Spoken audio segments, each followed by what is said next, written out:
Hello peeps, welcome back to ఊహాలోకంలో.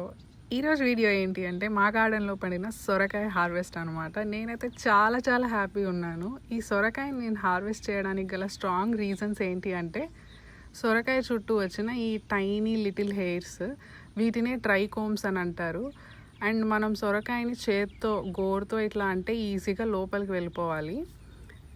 ఒకవేళ సొరకాయ ముదిరిపోతే ఆ ట్రైకోమ్స్ అంటే ఆ హెయిర్ అనేది కనిపించదంట. లేతగా ఉన్న సొరకాయకి మాత్రమే హెయిర్ కనిపిస్తుంది. ప్లస్ ఇట్లా గోరుతో గుచ్చితే వెళ్ళిపోవాలి.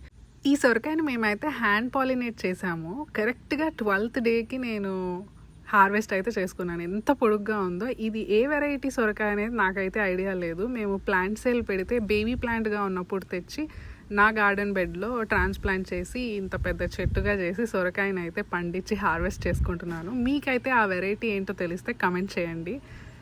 సరదాగా వెయిట్ చెక్ చేద్దామని ఇలా కట్ చేశాను పీసెస్గా. వాటిని వెయిట్ చూస్తే నా మైండ్ అయితే బ్లో అయిపోయింది. మీరు ఎవరైనా వెయిట్ గెస్ చేయగలిగితే గెస్ చేసి కమెంట్స్ చేయండి. మన ఛానల్ని ఎవరైనా ఫస్ట్ టైం విజిట్ చేస్తే సబ్స్క్రైబ్ చేసుకోండి. వీడియో నచ్చితే ఒక లైక్ చేయండి, కుదిరితే కమెంట్ చేయండి. మా ఇంట్లో ఈరోజు సొరకాయ కూర అదనమాట నా సొరకాయ హార్వెస్ట్. వెయిట్ చూసారా, 2.2 kg. Oh my God, so happy. Bye.